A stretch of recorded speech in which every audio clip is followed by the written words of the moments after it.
श्रवणम कीर्तनम विष्णु, स्मरणम पादसेवनम, अर्चनम वंदनम, दास्यम सख्यम आत्मनिवेदनम।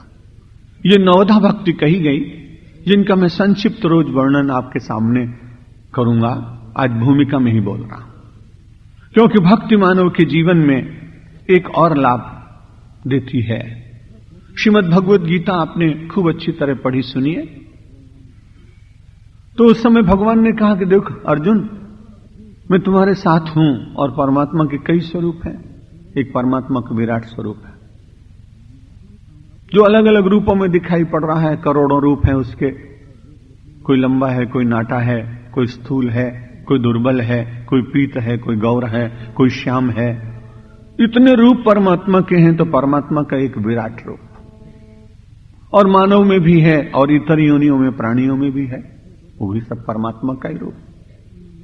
लेकिन विराट रूप देखते देखते मानव कई बार परमात्मा के उस स्वरूप को देखना चाहता है जहां पूरी तरह से सौंदर्य एक ही स्थान पर एकत्र हो गया। तब उसके बाद भगवान का एक स्वरूप हम सब लोगों ने अपने शास्त्रों में देखा, एक चतुर्भुज रूप। जब चतुर्भुज रूप देखा, और चतुर्भुज रूप से ऐसा लगता है कि भगवान श्री कृष्ण कुरुक्षेत्र के मैदान में अर्जुन के रथ को चला रहे हैं, क्योंकि उसने प्रार्थना की है कि हे सहस्त्र बाहु, हे सहस्त्र मुख वाले परमात्मा, आप फिर से मुझे आप चतुर्भुज रूप दिखाइए, क्योंकि मैं आपके विराट रूप को देखकर उतना आनंदित नहीं हो रहा हूं। कभी कभी मुझे डर भी लगने लगता है, क्योंकि परमात्मा श्री कृष्ण के मुख में, उसमें कालोस्मि लोकक्षय कृत प्रवृद्धो लोकान समाहर्तुमेह प्रवृत्ता। उसने उनके मुख में बहुत अग्नि देखी, अनेक लोक देखे, अनेक जीव देखे। इसलिए बार बार प्रार्थना करता है कि महाराज आप तो वही रूप दिखाइए जिसको मैं हरदम देखता रहा हूं। एक परमात्मा का विराट रूप, एक परमात्मा का चतुर्भुज रूप, लेकिन सबसे श्रेष्ठ परमात्मा का मानव रूप। क्योंकि मानव के साथ बैठ सकता है तो उसको बहुत अच्छा लगता है, उसको बहुत आनंद आता है। इसलिए मानव रूप परमात्मा का जो है वो अवतार लेकर के फिर राम कृष्ण आदि के रूप में हम सबके सामने प्रकट हुए, क्योंकि जिससे उनकी लीला, उनके चरित्र, उनके जीवन के अनुभव, किस परिस्थिति में किस प्रकार का जीवन उन्होंने व्यतीत किया, इन सब बातों की सुखद प्रेरणा व्यक्ति को मिलती है। भगवान ने कहा तुम भक्ति करते हो अर्जुन, इसलिए मैं तुम्हारे ऊपर बहुत प्रसन्न हूं। दिव्यम ददामि ते चक्षुः पश्य में रूपम ऐश्वरम। क्योंकि तुम अपनी इन आंखों के द्वारा मेरा वास्तविक स्वरूप नहीं देख सकते हो। आप देखें कि अपनी आंखें भी तो कितनी बार परिवर्तित होती हैं। युवावस्था में बहुत दूर तक देख लेती हैं, जैसे जैसे प्राण होते हैं वैसे वैसे उनकी शक्ति कम होती है। चश्मे बदलते हैं, चश्मा का नंबर बदलता है, दुनिया को देखने का कोण भी बदल जाता है। जिसे आज रागपूर्वक आपने देखा, कल आपका राग नष्ट हो जाए तो आप सामान्य रूप से देखेंगे।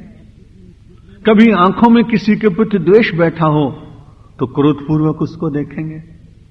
मानव के कोण बदलते रहते हैं, इसलिए इन्हीं आंखों से परमात्मा को ठीक से देखा जा सके ये इतना संभव नहीं।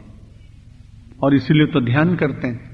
किसी आदमी ने पूछा कि भगवान का ध्यान क्यों करते हैं? मैंने कहा आंखें बदल जाएं इसलिए ध्यान करते हैं। बाहर से दिखने में आंखें वही रहेंगी, लेकिन ध्यान करते करते मानव के अंतर में जो विराजमान परमात्मा है उसको देखने की एक नूतन दृष्टि। दिव्यम ददामि ते चक्षुः पश्य में योगम ऐश्वरम। मेरे ऐश्वर्य योग को, मेरी सारी शक्ति को, मेरे विस्तार को, मेरी रचना शक्ति को, मेरी करुणा को, मेरे भद्र भाव को तुम्हारे दिव्य चक्षु देख सकते हैं। इसलिए परमात्मा की भक्ति करते करते मानव को दिव्य चक्षु की प्राप्ति होती है, दिव्य दर्शन प्राप्त होता है। आंखें यही रहती हैं, लेकिन आंखों के भीतर की शक्ति, एक जगत को देखने वाली और एक जगदीश्वर को देखने वाली दो भिन्न शक्तियां लगभग एक मिलकर के कभी संपूर्ण संसार में जगदीश्वर का दर्शन कराती हैं और कभी दिव्य दृष्टि से यदि वो चाहे तो परमात्मा के उस दर्शन को प्राप्त करता है जिसे सामान्य मानव प्राप्त नहीं कर पाता है।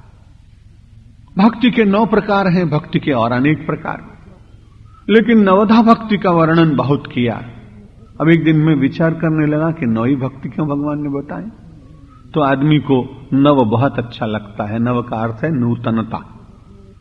क्षणे क्षणे यन नवताम उपैति तदेव रूपम रमणीयताया। एक साहित्यकार ने कहा, जो क्षण क्षण में नित्य नूतनता प्रदान करता है वही तो वास्तव में रमणीयता है। जगत नित्य नूतन नहीं है, परमात्मा नित्य नूतन।